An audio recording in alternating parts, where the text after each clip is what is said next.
The Mojave Desert burned under the California sun, turning the Marine base at 29 Palms into a furnace where rifles cracked and voices barked orders across the open range.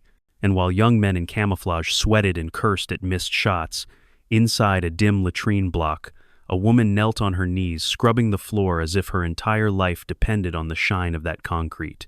Her name, stitched in fading thread on a gray uniform, was Claire Donovan, though few ever cared to read it, because to them she was nothing but the janitor, the woman pushing a rattling cart from one end of the base to the other, invisible in plain sight, a ghost among uniforms, yet behind the strands of hair pinned in a messy bun, behind the freckles on her cheeks and the downcast green eyes, there lived a secret 8 years buried, a truth heavier than the mop she carried. The door banged open with the weight of a boot, and Staff Sergeant Mark Dempsey filled the frame, his muscular arms bulging beneath a sweat-stained shirt, his voice dripping with contempt as he sneered, "Done with Block 3 yet, Donovan?" And the laughter of the young Marines behind him carried through the tiled room like mockery carved into stone. Claire rose slowly, her shoulders rounded, her gaze lowered, the very picture of submission. And when Dempsey's boot sent her water bucket skittering across the floor, suds spilling over the tiles she had just scrubbed, the Marines howled with laughter. But out on the range, the frustration of the sniper team rang louder, curses following each missed shot at targets 1,800 yards away. And in that moment, Claire's eyes flicked toward the window where the desert wind bent the flags, and her mind calculated, not as a janitor but as the Valkyrie she once was, the ghost sniper of Ramadi whose trigger pulls had saved lives, even as mortars rained fire, the woman who had dragged this very same Dempsey from a burning Humvee with 2 bullets in her shoulder, the woman the world had branded a coward so others could keep their secrets clean. She said nothing, only set the mop aside, her movements measured, her heart steady as it had always been when chaos roared, and for an instant the corner of the room seemed to breathe with history, because leaning against the wall was a long canvas bag coated in dust, a bag the Marines assumed carried wrenches or rags, never suspecting it carried something far deadlier than bleach, the relic of a past they were too young to understand.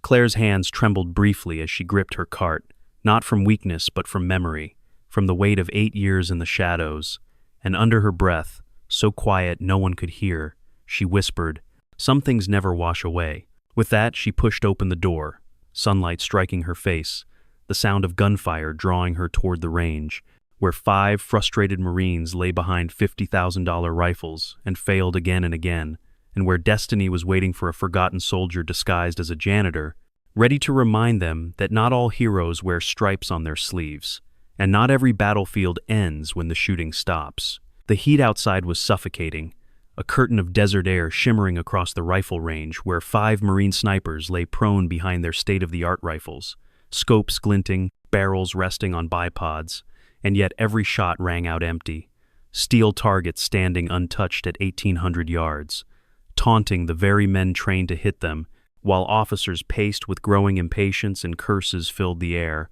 Claire Donovan stepped into this scene as if by accident, her cart squeaking across the packed dirt, her gray uniform a stark contrast to the high-tech gear sprawled across the firing line, and immediately she felt eyes on her, hostile, dismissive, the way soldiers look at someone who doesn't belong. Lance Corporal Emily Carter, her blonde ponytail snapping in the hot wind, spotted Claire first, pointing with disgust. "Hey, janitor, this is a restricted area. Get lost." Her voice carried sharp and confident, the kind of confidence only the young have, especially when they think they are the best. Claire stopped but didn't back away, her green eyes scanning the flags downrange, the shimmer of heat waves rising from the rocks at 1,000 yards, the funneling wind twisting between the ravine walls at 1,500, the subtle lie of the flag at the target itself, and without realizing she murmured under her breath, "Thermal updraft at 1,000, funnel effect left side at 1,500, main current false at the target," words that hung fragile in the desert air. Tyler Bennett, the youngest of the team and eager to prove himself, pushed off the ground and spun on her, his face flushed with irritation. "What did you just say? Are you deaf? This isn't your business, go clean toilets." His voice cracked, betraying both arrogance and insecurity, and Marcus Hayes, towering at 6'4", rose beside him, laughing cruelly. She's talking to herself. Must be heat stroke. Someone call medical before the janitor faints. Their laughter rippled, but not everyone joined. Staff Sergeant Mark Dempsey had gone still, his eyes narrowing as he noticed the scar that ran faint and circular across Claire's wrist, where her sleeve had slipped back. The kind of scar left when a bullet passes clean through flesh and bone, and for the first time his mocking gaze faltered. Still, the others pressed, their derision biting sharper with each word Noah Price spat into the sand, shaking his head in disbelief. Look at that antique janitor, staring at flags like she knows anything, lady. You couldn't hit a barn door in this wind. Claire stood there with her shoulders slightly hunched, the way she always carried herself, as if trying to disappear, but her silence made them uneasy. Her posture humble, yet her eyes fixed, measuring, calculating, and then Master Gunnery Sergeant Robert Hale, clipboard in hand as he walked past, slowed when he caught sight of her stance, the way her weight settled evenly, the way her breathing shifted unconsciously into a shooter's rhythm, details invisible to most but not to a veteran of 3 decades. His voice cut through the jeers, low and firm. "Problem here, Staff Sergeant?" Dempsey forced a smirk, his voice strained. "No problem, Master Guns. Just telling the help to stay out of restricted zones." But Hale didn't take his eyes off Claire, noting the long canvas bag slung casually against her cart, the familiar outline beneath the dust. And he realized something the younger men couldn't, that sometimes the most dangerous people hide in plain sight. The tension thickened as the desert wind gusted harder, carrying sand across the firing line, and Emily Carter stepped closer, her rifle still in her hands, her tone mocking but with an edge of curiosity. "Well, janitor, if you know so much, why don't you tell us how to hit steel at 1800 in a 3-current crosswind with this storm rolling in?" Her teammates chuckled, expecting Claire to shrink back. But instead, Claire lifted her chin just slightly, her voice calm, almost gentle. "Your bipod is canted 2 degrees left, your parallax off by 50 yards, your grip too tight, fighting the rifle instead of letting it breathe. You're not missing because of the wind, you're missing because you've stopped listening to it." Silence fell for a heartbeat, and then the explosion of laughter was even louder. Tyler slapping his thigh, Noah shaking his head, Marcus's booming laugh echoing across the range. "Listen to the wind. What is this, a fairy tale? Lady, this is ballistics, not bedtime stories." Emily smirked, though a flicker of doubt crossed her eyes, because deep down she knew something had been off in her scope all morning, something she couldn't quite solve. Dempsey's face hardened, caught between disbelief and a memory he didn't want to admit. Ramadi, fire, blood, a hand dragging him through smoke, and he barked louder than before, as if to silence the thought. "Enough! Get her out of here, Hayes." Marcus Hayes moved forward, grabbing Claire roughly by the collar of her shirt, the fabric tearing at the shoulder as he yanked her back. But before she could stumble, Hale's voice cracked sharp as a whip. "Let her go, Sergeant, now." Hayes froze, confused by the sudden authority in Hale's tone, and when he released her, the edge of black ink was visible where her shirt had ripped part of a tattoo, wings etched into her back, the fragment of a mark no ordinary janitor would carry. For a long second, no one spoke, the desert wind howling between them, flags snapping violently downrange, rifles lying heavy in the dirt, and Claire Donovan stood in the middle of it all, her torn shirt fluttering, her breathing steady, eyes unreadable, as if daring them to keep laughing.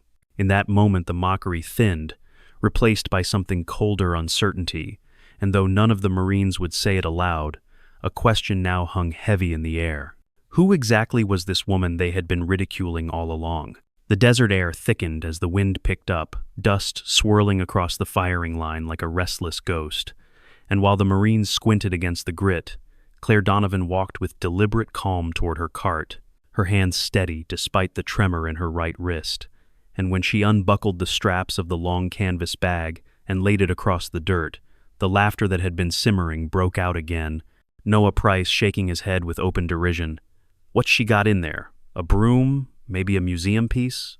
But the laughter died a little when the worn fabric peeled back to reveal a rifle older than most of the men standing there, a Remington 700 with a walnut stock scarred by time and battle, its scope simple, almost primitive compared to the sleek, computerized optics mounted on the rifles beside them.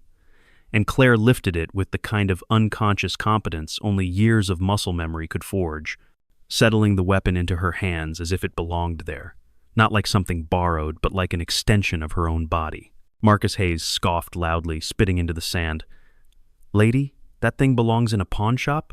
You think you're going to show us how it's done with a relic?" Emily Carter folded her arms, eyes sharp but skeptical, her tone cutting. "All right, janitor, let's see your miracle, because the best of the Corps couldn't touch steel today." Claire didn't flinch, didn't rise to their mockery. Instead, she slid into a prone position, not even using the bipod but resting the rifle across her rolled canvas bag, her breathing steadying into a rhythm the young Marines didn't recognize, her cheek pressed gently against the stock, her eye aligning with the scope not to read instruments, but to read the world itself. Master Gunnery Sergeant Hale leaned forward, his veteran eyes narrowing, catching the micro-adjustments in her shoulders, the way her fingers curled on the trigger without hesitation, the subtle synchronization of breath and heartbeat, and under his breath he murmured, "She knows exactly what she's doing." The wind howled harder, carrying sand that bit into exposed skin, flags snapping violently, visibility dropping as the edge of a sandstorm crept across the horizon, and Tyler Bennett barked out, half in disbelief, half in challenge, "Targets at 1,800 yards? With that antique? Impossible!" Claire's voice was soft, barely carrying over the wind, but it cut like steel. "Impossible is just another word for what you haven't learned yet." Her finger took up the slack on the trigger, the rifle cracked with a thunderclap, the recoil absorbed in the steadiness of her frame, and for 2 long seconds there was only the desert's roar, until a faint ring echoed back from steel downrange, dead center, confirmed by Evans in the range tower, who shouted with a voice cracking in awe, "Hit dead center." The Marines went silent, their eyes wide, but Claire was already chambering the next round, adjusting instinctively as the wind shifted, reading not the flags or instruments but the subtle bend of grass, the shimmer of heat mirages, the feel of air pressure against her cheek, and again the rifle barked, another distant ring singing across the storm. 2 for 2. Emily's arms dropped, her mouth opening as disbelief cut into her confidence. Marcus muttering, "No way.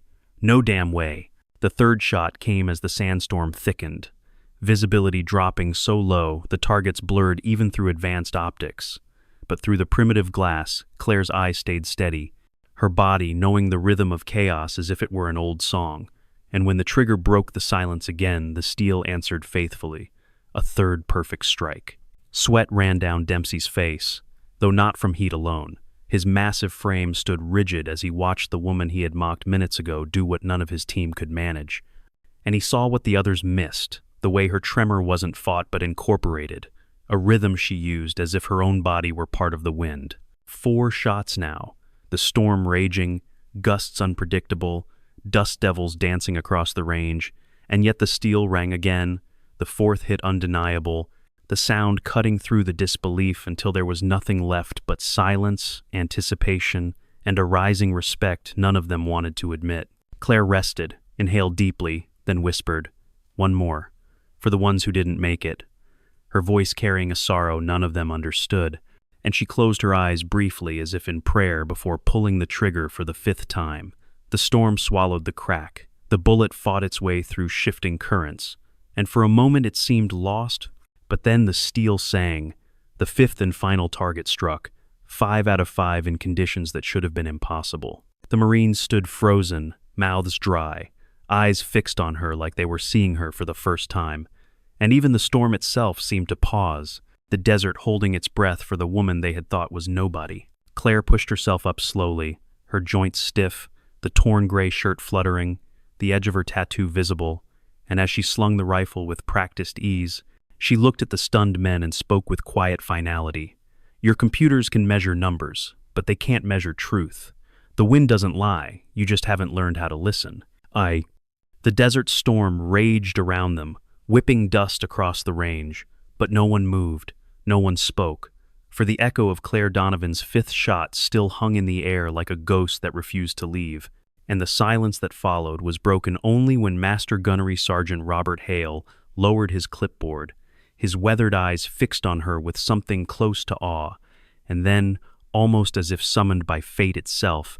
The roar of rotor blades cut through the storm, 3 Black Hawks descending onto the range in a whirl of sand and noise, and from the first stepped General David Whitaker, his 3 stars gleaming despite the haze, his presence alone commanding the kind of respect that silenced even the cockiest Marine. And behind him walked 2 men in dark suits, with the unmistakable outline of shoulder holsters beneath their jackets. And when Whitaker's eyes found Claire across 20 yards of whipping dust, he raised his hand in a full formal salute, shocking every Marine present, because never before had they seen a general salute a janitor.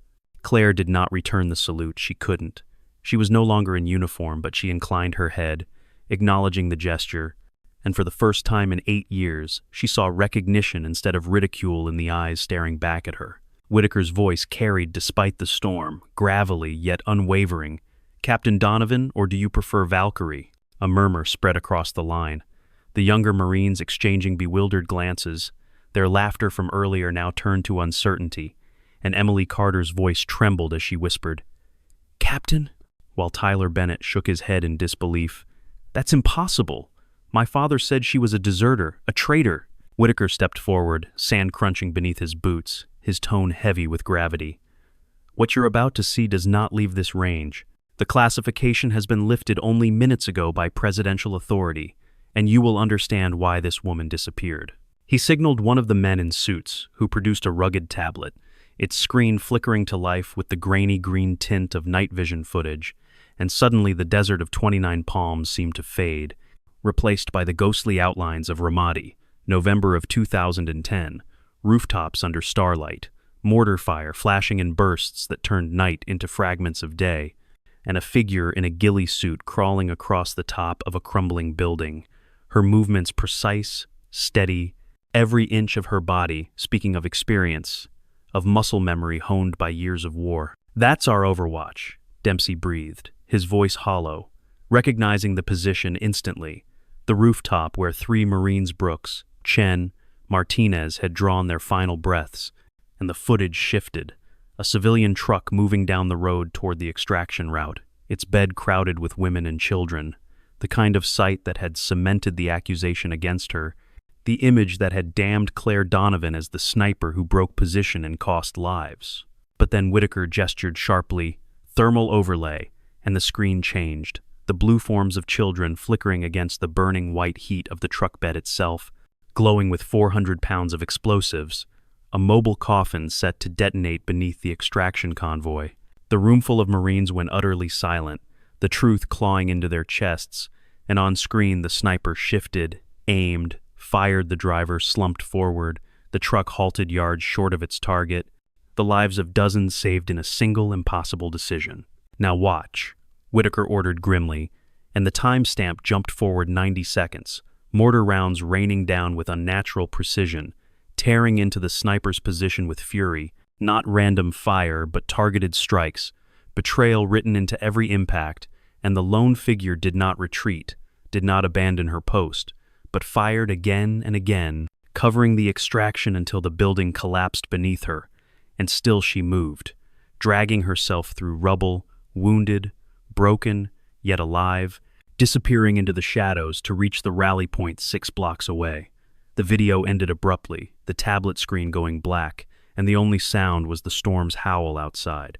Tyler Bennett's face had gone pale, his voice cracking as he stammered. "My father's report said she engaged a civilian target without authorization, that she abandoned position, that she—" He faltered, tears pricking his eyes as the foundation of 8 years of belief crumbled. Claire finally looked up, her green eyes steady, though pain flickered deep within them, and she said softly, "Your father wrote what he was ordered to write. Sometimes the truth gets buried, so the traitor can walk free."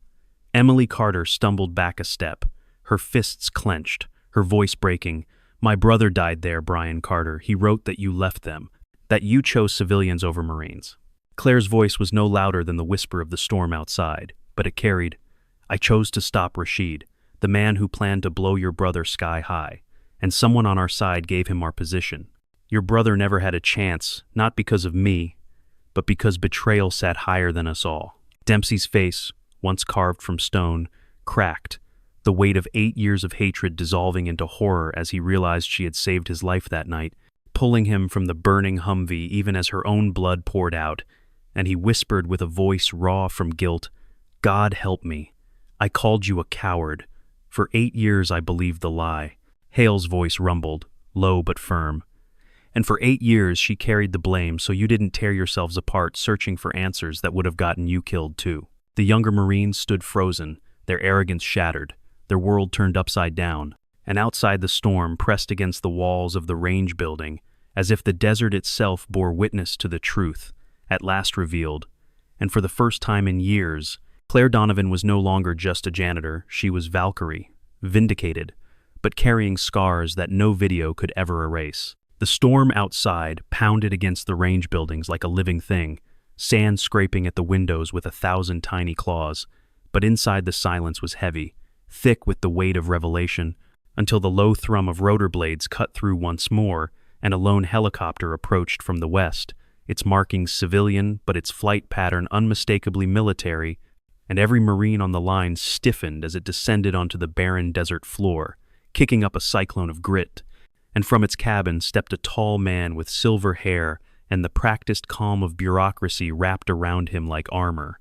Deputy Director Charles Whitmore of the Defense Intelligence Agency adjusted the lapels of his tailored suit, brushing at the dust that clung to fabric too expensive for the Mojave, and as he walked toward them with the slow confidence of someone who had never been challenged, his eyes swept dismissively over the Marines until they fixed on Claire Donovan, and for a fraction of a second there was something there, recognition, fear, anger, but it vanished beneath the mask of smooth control.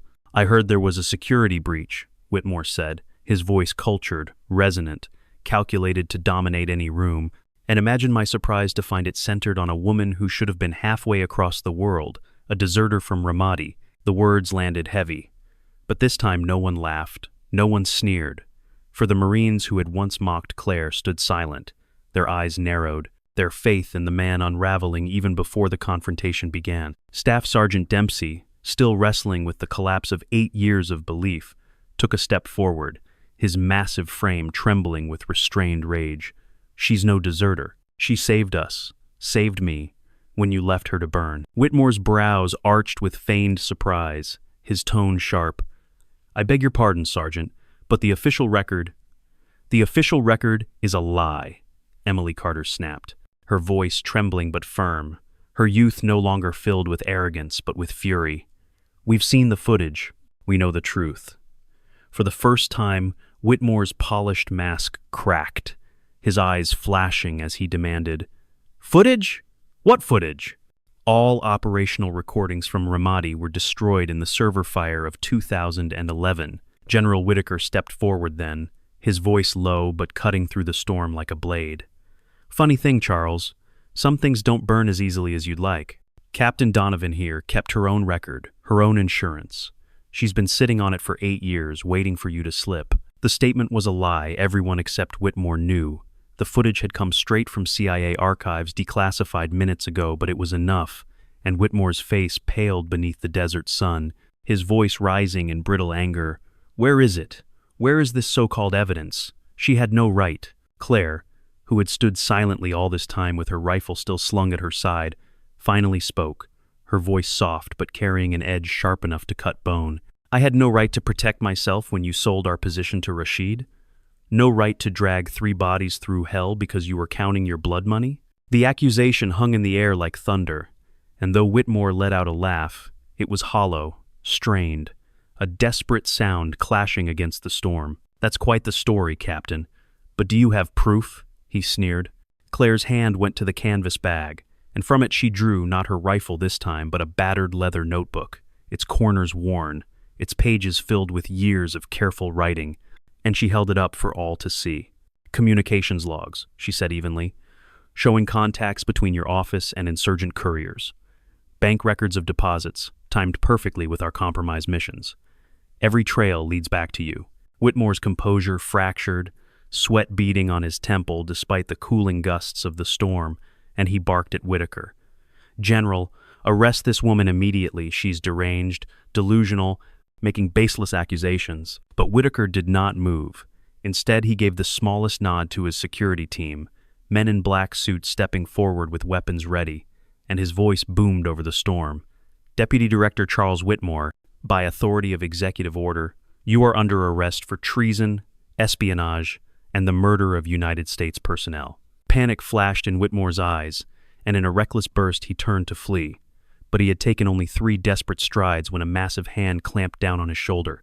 Marcus Hayes driving him to his knees with the force of a hammer, his voice thick with fury. That's for Brooks, Chen, and Martinez, though his professionalism caught up with him, and he added stiffly, "Sir," Whitaker's tone hardened. "Don't apologize, Sergeant. If Captain Donovan weren't standing here, I'd use stronger words myself." The storm howled around them as Whitmore was cuffed, still sputtering threats of careers destroyed and reputations ruined.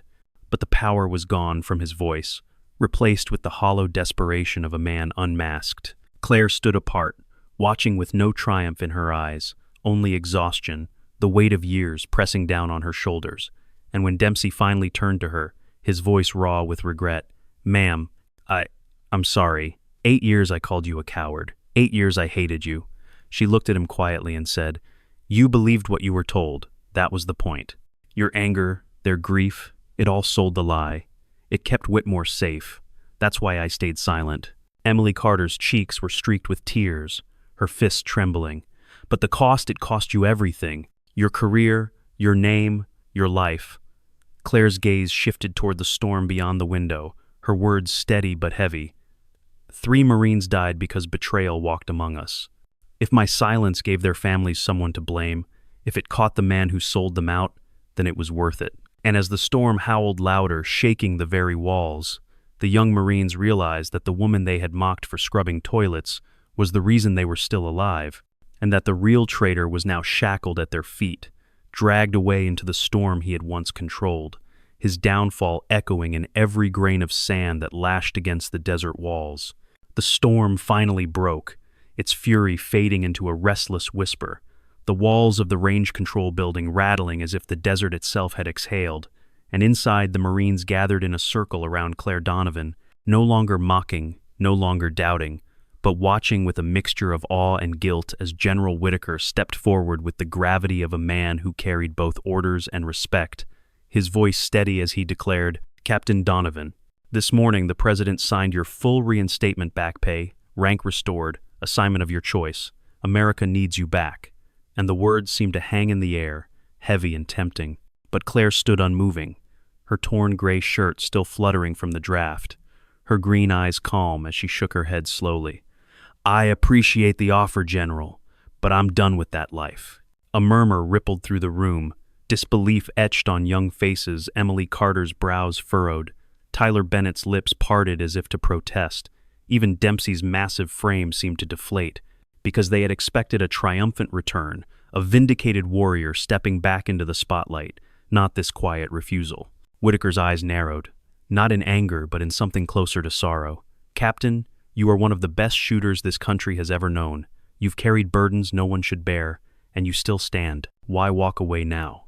Claire's gaze drifted over the Marines, their rifles still resting against the wall, their faces flushed with the shame of misunderstanding, and she asked softly, "Tell me, Sergeant Hayes, when you saw me this morning, what did you think?" Marcus Hayes shifted uncomfortably, his voice gruff but honest. "I thought you were just a janitor. Nobody important." Claire's faint smile cut deeper than any reprimand. "Exactly. And how many others do you dismiss every day? The cook who keeps you fed, the mechanic who keeps your trucks alive, the clerk who makes sure you have ammunition.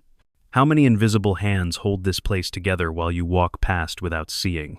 The words landed like rounds hitting steel, and one by one the Marines lowered their heads, realization settling heavy on their shoulders. Claire continued, her tone quiet but unyielding. "I've seen war strip men of their humanity, and I've seen ordinary service give it back. You call what I do invisible, but invisibility is a kind of power you see everything when no one sees you." She paused, letting the silence weigh down, then added, "Respect is earned, not given. Freedom means standing tall even when you shake." Hale, the old gunnery sergeant, nodded slowly, recognition in his weathered eyes, and Whitaker looked away, understanding that no order could compel a soul that had chosen peace. Emily Carter, tears shining in her eyes, stepped forward, her voice raw. "Then teach us, ma'am, please. We mocked you, but we want to learn. How do we see what you see?" Claire inhaled, the memory of Ramadi flashing in her mind, then moved toward the window where the last tendrils of sand twisted through the desert air, and she spoke softly. "Close your eyes. Listen." The Marines obeyed reluctantly, their boots scuffing the floor, and the storm's remnants became a chorus, the whistling of wind through gaps in the roof, the rattle of siding, the distant ping of debris striking steel. "The storm isn't one sound," Claire whispered. "It's layers, a symphony. Every environment has its language. Learn to hear it, and you'll never be blind." She guided them further, her words painting images of Kandahar's mountain winds, Fallujah's hollow buildings, Ramadi's breathing rooftops, and as the Marines strained to listen, their expressions shifted, realization dawning that war was more than rifles and scopes. It was observation, patience, humility. When she told them to open their eyes and look into the sand still shifting outside, Marcus muttered, "I can't see anything but brown." Claire traced a finger against the glass, her tone patient. "Because you're looking for objects. Look for patterns. See the rhythm, the wave. Every 15 seconds there's a gap, a clear moment. That's when you take your shot." Emily leaned forward, eyes widening. "It's like waves breaking on a shore." And Claire nodded faintly. "Nature doesn't do chaos. It does complexity. There's always a pattern if you're patient enough to find it." The lesson sank deep, heavier than any lecture, and Dempsey, who had carried anger like a weapon for 8 years, found his voice softer than he thought possible. "Ramadi, that night you made the choice in seconds, didn't you? You read all of this under fire." Claire's gaze darkened, memories clawing at her ribs. But she answered anyway. "I made choices 100 times before that night. Each one carved something away. The hardest part of being a sniper isn't the distance, it isn't the wind, it's the choosing. Every time you put someone in your sights, you play God with incomplete truths." Tyler whispered, desperate for reassurance. "But you were right about Rashid, about the bomb," and Claire's lips twisted in a sad smile. "And what about the times I wasn't? The shepherd in Afghanistan who was only checking his goats, the teenager in Mosul running because he was scared, not hostile. Those stories don't make reports, they get buried as necessities." The silence that followed was unbearable, the truth heavier than their rifles, and finally Whitaker broke it, his tone low but respectful. "Then what now, Captain? What will you do if not return?" Claire looked at the rifle slung across her back, then at the mop leaning against her cart, and her answer was simple, final. "I'll keep cleaning. I fix what's broken. I make things work again. It's not so different from before, just quieter." The storm outside had cleared now, the desert bathed in pale gold, and as she turned to leave, the Marines knew they had not lost a sniper, they had gained something rarer. A teacher who had shown them that true power lies in seeing what others miss, and that sometimes the bravest choice is to remain invisible. The desert had long since settled when Claire Donovan left 29 Palms that evening, the sound of helicopter rotors fading into memory, the faces of humbled Marines still etched in her mind, and as she drove the old government pickup down the cracked road toward the nearest town, the horizon lit faintly with strings of red, white, and blue, banners fluttering in the wind because Memorial Day had come, and in small towns across America, families gathered on sidewalks with folding chairs and coolers, waiting for parades that celebrated both the living and the fallen. Claire parked in a dusty lot near the churchyard, slipping into the crowd unnoticed, her faded jacket zipped to her chin, her cap pulled low, and nobody looked twice at the quiet woman carrying the weight of wars no one wanted to speak about. Children waved tiny flags. Veterans in ball caps embroidered with the names of old battles stood at attention as the high school band struck up the Star-Spangled Banner. And Claire stood at the very back, her hands tucked into her pockets, her eyes fixed not on the parade, but on the flag itself as it was carried down Main Street, her breath catching in her throat, because for her, the day was not about music or speeches, it was about Brooks, Chen, Martinez, names carved into her bones like headstones that never left her. She was about to turn away when a familiar voice cut through the crowd, rough with age and duty. "Claire?" And her heart stopped because she knew that voice before she even saw him. The tall figure in a police uniform moving through the families, his badge gleaming, his jaw set just like their father's had been. Michael Donovan, her younger brother, now older than she remembered, streaks of gray cutting through his dark hair, lines etched around his eyes not just from time, but from the job that wore him down like sandpaper. She froze, panic and longing crashing together, but Michael saw her, truly saw her, and for the first time in nearly a decade his face broke into something between relief and disbelief. "It's really you." Claire wanted to vanish, to melt back into anonymity, but Michael's hands gripped her shoulders, firm and trembling, and his voice cracked. 8 years, Claire. 8 years I thought you were gone. Thought you chose silence over family. Why didn't you come home? The crowd bustled around them, oblivious, the parade moving past with drums pounding. But to Claire it felt like the world had gone quiet, and she whispered, "Because it wasn't safe for you, for anyone. They branded me a traitor, Mike. I couldn't drag you into that shadow." His jaw tightened, his eyes glassy. "I didn't need safety. I needed my sister. Do you have any idea what it did to Mom before she passed? She died thinking her daughter was a coward." Claire flinched as if struck, the pain sharper than any bullet wound, and she swallowed hard, her voice breaking. "If I could have spared her that, I would have. But I couldn't risk you, couldn't risk anyone. My silence bought me time to catch the real traitor." Michael pulled her into a rough embrace, his uniform pressing against her faded jacket, and for a moment Claire let herself lean into it, let herself remember the summers before the wars, the nights they stayed up talking on the porch while fireflies blinked over the cornfields. And when he finally pulled back, his voice was steadier, though still heavy with grief. "Then don't disappear again. Whatever you've carried, carry it here with us, with me. We don't need a hero. We just need Claire." She nodded faintly, unable to promise what she wasn't sure she could give, but his words sank deep, a reminder that even the invisible had roots, and that family was the anchor she had nearly cut loose forever. The parade reached its climax as a group of Gold Star families walked past, each holding a portrait of the loved one they had lost. And Claire felt her throat tighten, because there they were, faces she remembered, brothers in arms frozen in photographs, their smiles captured before war erased them, and the crowd rose in solemn applause, a sound that was less celebration than recognition, a chorus of "We see you" echoing through small-town America. Claire's hand lifted almost involuntarily to her brow, a ghost of a salute, and Michael noticed, his eyes wet, whispering, "You never stopped serving, did you? Even when the world turned its back." Claire's answer was soft, almost lost in the music of the band resuming. Service isn't about uniforms. It's about never letting go of the ones who can't stand here themselves. When the parade ended and the crowd dispersed, Michael walked her to the edge of town, his cruiser parked beneath a swaying flagpole, and before she could slip away again, he handed her a folded piece of paper, his handwriting tight. "My number, my address. You don't have to call today or tomorrow. Just don't make me wait 8 more years." She tucked it into her pocket, her fingers trembling, and for the first time in years she allowed herself to believe that maybe there was a place where she wasn't just a janitor, wasn't just Valkyrie, but simply Claire. As the sun dipped behind the desert hills, painting the sky in hues of crimson and gold, she watched families pack up chairs, kids chasing each other with sparklers, and veterans shaking hands, and she thought of the lesson she had given the young Marines only hours earlier, that the hardest shots are the ones you don't take, and she realized the same was true here. Sometimes the bravest act wasn't pulling a trigger, but choosing to stay, to show up, to let someone see you after all.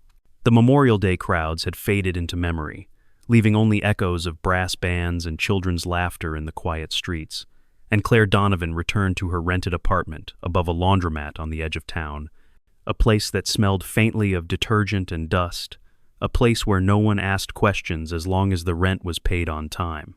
She dropped her jacket on the back of a chair, kicked off her worn boots, and sat at the small kitchen table where a single lamp cast a warm circle of light against the gathering dark. For the first time in days, she let herself breathe, let her hands unclench, but peace was a fragile thing in her world, and it shattered with the faint buzz of her phone vibrating across the tabletop. Claire frowned, because almost no one had her number, not anymore. She flipped the screen over, expecting a wrong call, Maybe her brother checking in too soon, but what stared back at her was a text from an unknown number. No name, no contact history, just words that punched through the calm like a knife. Chen is alive. Kashmir. Her blood ran cold. Sarah Chen. The name she had buried 1,000 times. The face she had carried through nightmares. The laughter she thought had been silenced under rubble in Mosul. Chen wasn't just another operator. She had been Claire's partner, her balance in the chaos, the one person who could read her silence like scripture. Claire stared at the screen, willing it to vanish, to prove itself a cruel hoax, but another message followed almost instantly, as if the sender could feel her hesitation. Camp coordinates attached. They move her soon. Decide fast. A link opened a blurred satellite image, mountains of Kashmir, ridgelines scarred with paths only locals knew, and a cluster of buildings half buried in snow. Her hand trembled, not with weakness, but with memory, the weight of Mosul pressing against her ribs, the image of Chen disappearing in a plume of dust and fire. The years she had spent telling herself there was no chance, no survival, no miracle. And yet here it was, whispered into her life by a faceless ghost through the cracked screen of a burner phone. Claire leaned back, exhaling slowly, her mind running calculations the way it always did. How compromised was the source? How much time did she have? What were the odds this was bait meant to draw her out of hiding? But beneath the layers of suspicion, something deeper stirred hope, sharp and dangerous, more dangerous than any bullet she had ever faced. She rose and paced the narrow kitchen, her boots scuffing the worn linoleum, and she found herself whispering aloud, as if saying it might make it real. Chen? Alive? She remembered the way Chen used to hum under her breath when she was nervous, old folk songs in Mandarin that barely anyone else recognized. The way she teased Claire about her inability to drink whiskey without wincing, the way she signed her reports with neat looping letters as if she were still writing school essays. The idea that Chen had survived, that she had been breathing somewhere while Claire carried her ghost alone, was enough to set Claire's heart pounding in a way the battlefield never had. But instinct kept her grounded. If Chen was alive in Kashmir, it wasn't by accident. She was either a prisoner, a pawn, or worse, she had been turned. Claire stopped at the window, looking out over the quiet street where a diner sign flickered red against the night, and she whispered the truth to herself. If she's alive, I have to know, even if it kills me. The phone buzzed again, this time only 3 words. Trust the forgotten. Claire's eyes narrowed. That phrase, the forgotten, wasn't something a stranger would know. It was the name she had given her quiet network of janitors, clerks, dishwashers, mechanics, all the invisible people who had fed her information without anyone suspecting. Whoever sent this knew her world, maybe was part of it. That made the message both more credible and more terrifying. She sank back into the chair, head in her hands, the weight of the choice pressing harder with every second. 8 years she had fought to disappear, to bury Valkyrie and live in the shadows, to scrub floors and clean toilets where no one would think to look. 8 years to find peace in invisibility. And now one message had cracked that peace open like glass. She remembered what she had told the Marines at the range only days ago. The hardest shots aren't the long ones, they're the ones you don't take. This felt the same. To ignore the message was to take no shot, to let Chen's fate, whether life or death, remain unknown. To follow it meant stepping back into the storm she had fled, a storm of lies and shadows where betrayal lived in every handshake. Her phone buzzed one last time. 3 days. If you don't come, she's gone forever. That was it. No name, no number, nothing but the ticking clock. Claire sat in silence for a long time, the hum of the laundromat's dryers below her filling the night with a steady rhythm, and finally she reached across the table for her canvas bag. Inside, her old rifle lay wrapped in oilcloth, smelling faintly of gunpowder and sweat, the weapon that had defined her once and still waited for her touch. She didn't unwrap it, not yet. Instead, she whispered, almost to herself, "If you're out there, Chen, hold on. I'm coming to find you." The streetlight flickered outside, a shadow moving across the alleyway, and for a moment Claire thought she saw 2 silhouettes pushing maintenance carts side by side, whispering in languages half forgotten, ghosts of women who lived and died unseen. But when she blinked, the alley was empty again, just trash bins and the hum of neon. She knew sleep wouldn't come tonight. The past had risen from its grave. and with it, a new mission, personal, dangerous, and inevitable. Claire Donovan, the janitor nobody noticed, was about to vanish again, not into shame this time, but into purpose. The message had burned through her sleep like fire, and by dawn Claire Donovan was moving, the anonymity of her janitor's uniform exchanged for the simple clothes of a traveler, her rifle wrapped and hidden in the false bottom of her duffel, her phone scrubbed clean, and every step she took, measured, deliberate, because to prepare for this mission she could not rely on generals or agencies, not on the polished halls of power that had abandoned her, but on the invisible, the men and women America walked past every day without seeing. They were the mechanics under Humvees, the custodians pushing mops through government buildings at night, the cafeteria cooks who served meals in bases and offices, the retired veterans working security in grocery stores. They were the ones she had quietly gathered for years, her whispered network known only by a single name, the Forgotten. Her first stop was Baltimore, a bus station that smelled of diesel and rain. She waited near the vending machines until an older man shuffled over, his jacket stained, his hands rough from decades of work. To everyone else, he was Henry Carter, a janitor who pushed a broom through federal buildings at night. To Claire, he was her first link in the chain. Without a word, he handed her a paper cup of coffee, and taped beneath the sleeve was a flash drive. "Fresh routes through Dulles," he murmured, his voice low, as if he were just complaining about the weather. "Blind spots in TSA checks, shifts in customs, 2 weeks old." Claire nodded, sipping the coffee, the exchange invisible to the crowd bustling past. From Baltimore she rode south, blending into the quiet rhythm of bus terminals and truck stops. In Atlanta she met Maria Reyes, a laundry worker at a VA hospital who folded sheets with one hand and coded messages with the other. In a back room that smelled of bleach, Maria slipped her a package wrapped in linen. Inside were forged identification cards, crisp passports, and prepaid phones. "Your name's Keller now," Maria whispered. "Traveling on a charity visa, relief work. It'll pass casual checks." Claire clasped her wrist, gratitude in her eyes, and Maria only shrugged. "We all lost someone. You carry us with you." New Orleans came next, the air heavy with salt and jazz floating from bars still open before noon. Beneath the rattle of a passing streetcar, Claire met Ahmed, a dishwasher in a corner diner whose quiet eyes hid a past in intelligence work overseas. He slid into the booth across from her, placing a plate of gumbo between them. Beneath the napkin lay a crumpled envelope stuffed with local cash rupees and dollars, euros folded tight, all stained with grease but enough to open doors in Kashmir's border markets. "Don't thank me," Ahmed muttered, eyes fixed on the table. "Just come back. Too many ghosts already." Each stop tightened the net, each ally a ghost themselves, unseen yet essential. In Dallas, she met Joe Ramirez, a one-legged veteran working security at a freight yard. He leaned on his cane and handed her a manifest disguised as a shipping log. "Crates bound for Kabul, through Karachi. You can ghost inside the chain if you move fast." In Chicago, a Somali cab driver named Yusuf drove her in circles for an hour, passing her a burner laptop wedged beneath the seat. "Satellite taps," he explained. "Stolen from someone who never looked twice at me. You'll see movements in Kashmir no one else will." Claire ran her hand across the keyboard, feeling the weight of it, not just in steel and silicon, but in the loyalty that no government had purchased.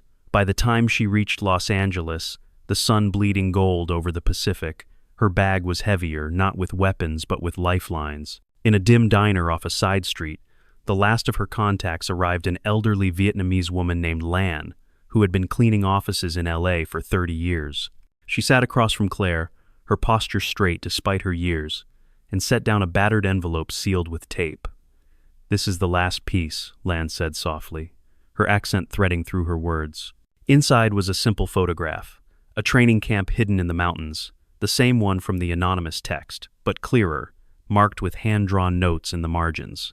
"It came through channels you don't want to know," Lan continued. "But it's real. They move prisoners every 30 days. You've got one window." Claire looked at her, at the lined face of a woman no one on the street would ever notice, and she whispered, "Why risk this?" Lan's smile was tired but fierce. "Because forgotten people know what it means to be left behind. Don't let her stay forgotten." Claire sat in the silence of that diner long after Lan left, the weight of her allies' sacrifices pressing on her chest. None of them wore uniforms anymore. None of them would ever be recognized in parades or speeches. But without them, her mission would be impossible. The Forgotten had become her armor, their invisibility, her shield. She realized then that she wasn't walking into Kashmir alone. She was carrying an invisible army on her back. That night, as she rode a red-eye flight under the name Keller, her forged passport tucked in her jacket and the map of Kashmir burned into her memory, Claire pressed her forehead against the cold glass of the plane window and whispered to herself, "I see you, Chen. Hold on." Beneath the roar of the engines, the voices of the Forgotten seemed to rise, steady and unseen, guiding her into the storm once more. The bus ride into Kashmir had been only the beginning, but now, days later, Claire Donovan lay pressed against the frozen earth of a ridgeline, the wind howling across jagged peaks, as if the mountains themselves were warning her to turn back. Yet below her, tucked into the gorge, the camp pulsed with its own cruel rhythm, guards pacing in pairs, spotlights sweeping across chain-link fences, the muffled shouts of men and the cough of generators cutting the silence of the valley. Wrapped in a shepherd's cloak, her breath misting in the cold, Claire adjusted her battered binoculars and froze when she saw her smaller than the others.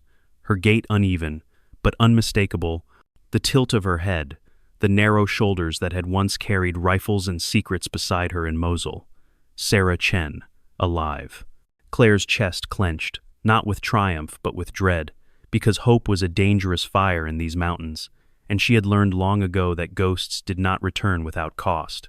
She waited until the third watch when the guards grew lazy, their lanterns dim, and then she moved, slipping down the ravine, her boots crunching softly against rock, every step rehearsed in silence, her mind replaying the map she had memorized from the locals.